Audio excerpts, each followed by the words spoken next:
అరణ్యంలోకి ఒక పెద్ద మృగం వచ్చినది.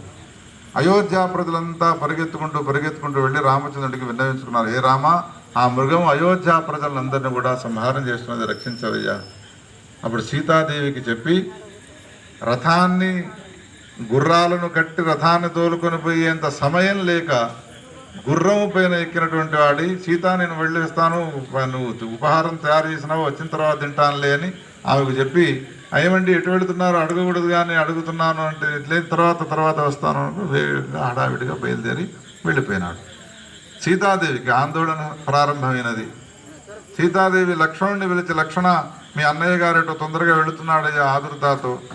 భరత, శత్రుఘ్న, లవకుశలారా, పిల్లలు కూడా పుట్టినారు. అప్పుడు లవకుశలారా మీరు కొంచెం వెనక వెళ్ళండి అని అంటే, రాముడు వాయువేగ మనోవేగాలతో గుర్రం పైన పరిగెడుతూ ఉన్నాడు. ఆయన అందుకోలేక వెనకబడ్డారు వీళ్ళు. రాముడు మాత్రం కనుమరుగైపోయినాడు, చాలా దూరం వెళ్ళిపోయినాడు. అనేక అరణ్యాలు దాటినాడు. పొద్దున 8 గంటలకు ప్రారంభమైన ఆయన ప్రయాణము మధ్యాహ్నం 12 గంట దాకా కొనసాగినది. ఆ మృగము కీకారణ్యంలోకి వెళ్ళిన తర్వాత అక్కడ అదృశ్యమైపోయినది, మాయమైపోయినది. రామచంద్రుడు తిరిగి మళ్ళీ అయోధ్య నగరానికి రావాలి. వచ్చే వరకు సాయంత్రం అవుతుంది. పోయేప్పుడు 6 గంటలు పట్టినది ఏంటి, మళ్ళీ రావడానికి 6 గంటల ప్రయాణం చేయాలి. కానీ ఆకలితో ఉన్నాడు ఆయన. రామచంద్రుడికి ఆకలి బాగా వేస్తున్నది. ఇక్కడ ఎవరైనా ఆహారం పెట్టేవాళ్ళు ఉన్నారా అని ఎదురు చూస్తూ ఉంటే ఒక గుడిసె కనిపించినది. ఆ గుడిసెలో రామ రామ జయ రాజారాం, రామ రామ జయ సీతారాం అనే మంత్రం వినవస్తున్నది. ఏం మంత్రం అది? రామ రామ జయ, నాకు వినాస్తలేదు.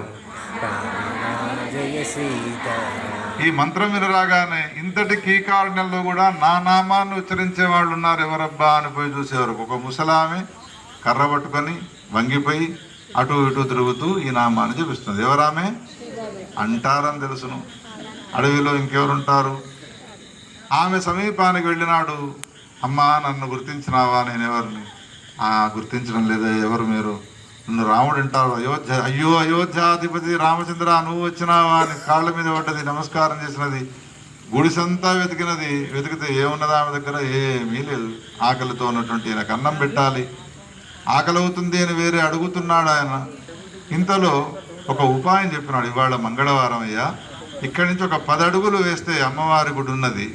ఆ అమ్మవారి గుడిలోకి బ్రాహ్మణ స్త్రీలు మడిగట్టుకొని పూజ చేసిన తర్వాత నైవేద్యాలు పెడతారు. పులిహోరలు, దద్దోజనాలు అవన్నీ కూడా పెడతారు. గారెలు, బూరెలు ఉంటాయి.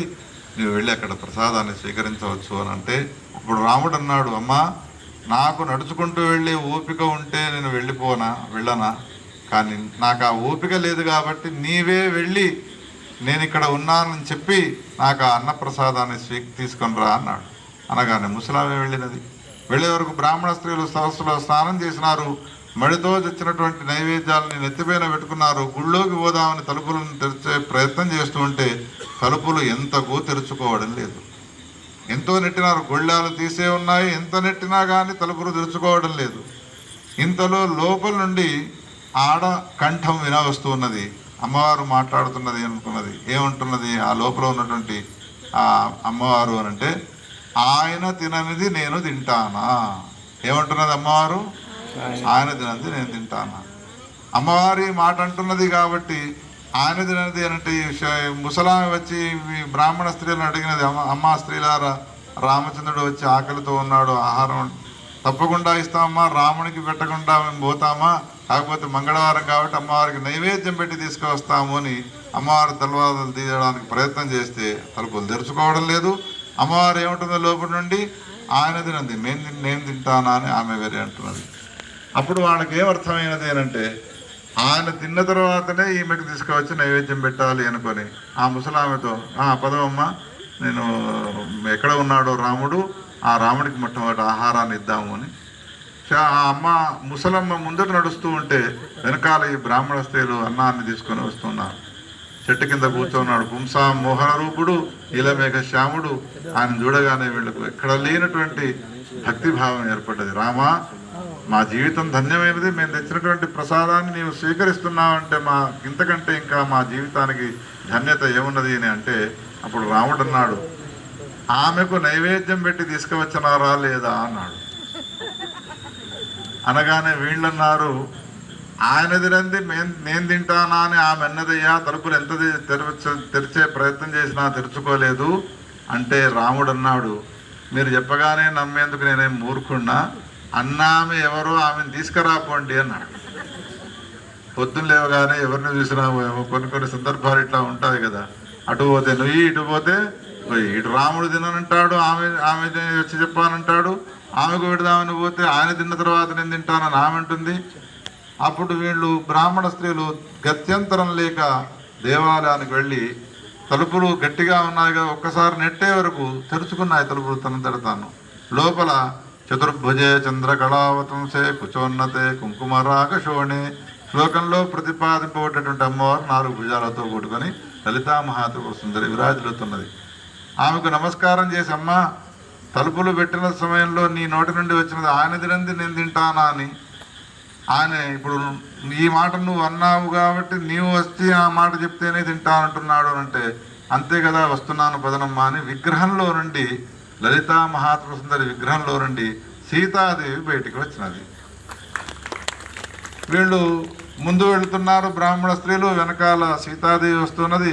చెట్టు కింద కూర్చుని రామచంద్రుడు నవ్వుతూ ముసిముసి నవ్వులు నవ్వుతూ, ఓ ఈమెనే నా అన్నది మీతో, ఆమె కూడా ఆకలి అవుతుంది కదా, నా వెనకాల కూర్చున్నబెట్టి మాకిద్దరికి ఒకటేసారి వడ్డించండి అమ్మా అంటే రాముడికి విస్తరి వేసినారు వడ్డిస్తున్నారు, సీతాదేవికి విస్తరి వేసి వడ్డిస్తున్నారు. అయోధ్య నుండి ఒక్కడే రాముడు వెళ్ళినాడు అనే ఆందోళనతో సీతాదేవి ఎవరెవరిని పంపించినా చెప్పండి, భరతుణ్ణి, లక్ష్మణుణ్ణి, శత్రుఘ్నుణ్ణి, లవకుశులను పంపించినది. వాళ్ళు ఇట్టకేలకు ఇప్పుడు ఇక్కడికి భోజనం చేసే సమయానికల్లా చేరుకున్నారు. చేరుకునే వరకు వీళ్ళకి ఆశ్చర్యం కలుగుతున్నది. ఏమిటి, ఇక్కడ ఒక దృశ్యాన్ని చూసినారు. ఏం దృశ్యం చూసినారు? సీతాదేవితో కూడుకున్నటువంటి రామచంద్రుడు చూసినారు. రాముడు ఒక నియమాన్ని గట్టిగా పెట్టుకున్నాడు. ఏ నియమము? ఏకపత్ని వ్రతము. అప్పుడు వీళ్ళకు సందేహం కలిగినది, అయోధ్యలో మనను వెళ్ళమని పురమాయించిన రాముడు ఒకడున్నాడు, సీతాదేవి ఒకతున్నది. ఇప్పుడు అడవిలోకి వచ్చిన తర్వాత రాముడి పక్కన కూర్చున్నది ఈ సీతాదేవి ఉన్నది. లక్ష్మణుడు గట్టిగా చూచినాడు ఆమెను. చూస్తే సీతాదేవి వల్లనే కనబడుతున్నది. ఏమయ్యా భరత, అడవిలో ఒక సీత, అయోధ్యలో ఒక సీతన? భరతుడు చూసేవరకు భరతుడి గట్టానే కనబడుతున్నది. లవకుశులారా, మేము పెద్ద మనుషులమైనా మాకు చెత్తారు వచ్చింది, మీరు చూడంటారంటే మా అమ్మనేనయ్యా, ఇందులో సందేహించే అవసరం లేదు అని మళ్ళా తేరుపారు చూసి మళ్ళీ కళ్ళను నిమురుకొని చూసే వరకు సీతాదేవి కనిపించడం లేదు. సీతాదేవికి బదులు పార్వతీదేవి కనబడుతున్నది. పార్వతీదేవి ఉన్నది అన్న తర్వాత ముందట ఉండేవాడు రాముడే ఉండాలి అని రాముడిని చూసే వరకు రాముడికి బదులు శంకరుడు కనబడుతున్నాడు. ఇప్పుడు ఇంతకాలం మేము రాముడిని రాముడు అని అనుకున్నాము, కానీ రాముడు రాముడు కాదు. రాముడు ఎవరు? శివుడు. నేను ప్రశ్న వేస్తే మీరు సమాధానం చెప్పాలి.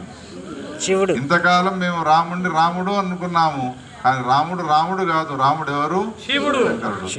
ఇంతకాలం మేము పార్వతీదేవిని పార్వతీదేవి అనుకున్నాము, కానీ పార్వతీదేవి కాదు. పార్వతీదేవి ఎవరు? సీతాదేవి అని ఈ అద్వైత జ్ఞానోదయం అయిన తర్వాత మళ్ళీ కళ్ళు నిమ్రుకొని చూసే వరకు రాముడు సీతాదేవి ఇద్దరు కనబడ్డారు. భోజనం పూర్తయినది. అయిన తర్వాత అయ్యా ఇక నేను వెళుతాను అన్నది. వెళ్ళిరావమ్మా అని రామచంద్రుడు అన్నాడు, అనుమతినిచ్చినాడు. ఈ సీతాదేవి అందరూ చూస్తుండగా నడుచుకుంటూ వెళ్ళి లలితా మహాత్రిపుర సుందరి శరీరంలో లయమైపోయినది అని ఆనందరామాయణంలో ఈ కథను రాస్తాడు. ఏతావత తాత్పర్యమైనది, రాముడు శంకరుడు, పార్వతీదేవి సీతాదేవి, ఇందులో సందేహించే అవసరం లేదు. అటువంటి ఆ హరిహరులు ఇద్దరు కూడా ఇప్పుడు మనకు ఉపస్థితులై ఉన్నారు. వాళ్ళ సమీపంలో హరిహర అద్వైతాన్ని విన్న తర్వాత ఇప్పుడు మనం చక్కగా కార్తీక దీపాన్ని వెలిగించబోతున్నాం. అనేక జన్మల సౌభాగ్యం ఉంటే కానీ ఇటువంటి విశేషమైనటువంటి కార్యక్రమాల్లో మనం పాల్గొనే అవకాశం దొరకదు. మళ్ళొక్కసారి నరహరి లక్ష్మణ్ గారు 50 సంవత్సరాల క్రితం ఈ ఆలయాన్ని నిర్మించి దివ్యమైనటువంటి సేవను చేసినాడు. నేను కూడా నా చిన్నతనంలో వచ్చి చూస్తూ ఉంటే ఆయన నెత్తికి రుమాలు కట్టుకొని సేవ చేసినటువంటి దృశ్యాన్ని చూసినటువంటిది ఇప్పటికీ నాకు జ్ఞాపకం వస్తుంది. ఈ కుటుంబ సభ్యులు మన గౌరీ శంకరానికి దూరాన లేరు. 10 అడుగులు వేస్తే వాళ్ళ ఇల్లు వస్తుంది.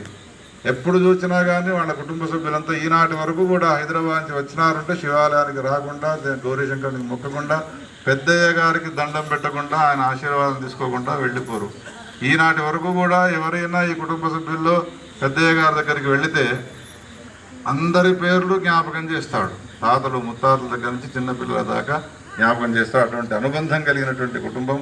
ఎట్లయినా చేసి మళ్ళీ ఈ దేవాలయాన్ని ఉద్ధరించాలి, ఈ దేవాలయానికి రాకపోకలను భక్తులతో పెంచాలి అనేటువంటి దాన్ని దృష్టిలో ఉంచుకొని ఏదైనా ఒక కార్యక్రమం తలపెట్టాలి అని అంటే రానున్నది కార్తీక మాసము. ఆ కార్తీక మాసంలో ఉత్సవం చేద్దాం, కార్తీక దీపోత్సవం చేద్దాం. అది నాందిగా శుభారంభం అవుతుంది. చాలా వైభవంగా ఇక్కడ మళ్ళీ ఆ పూర్వ వైభవం అనేటువంటిది వస్తుంది అనే దాన్ని దృష్టిలో ఉంచుకొని ఈ కార్యక్రమాన్ని ఏర్పాటు చేయడం జరిగినది. మీ అందరికీ కూడా ఆ హరిహరుల యొక్క పరిపూర్ణ అనుగ్రహ ఆశీస్సులు లభించుగాక. ఈ కుటుంబ సభ్యులకు హరిహరుల యొక్క పరిపూర్ణ అనుగ్రహం లభించి ఇంకా అధికమైనటువంటి ధార్మిక సేవ కొనసాగించేటువంటి ఒక దిశలో ఆ భగవంతుడు వీళ్ళని ఆశీర్వదించుగాక. ఇంకొకటి, ఈ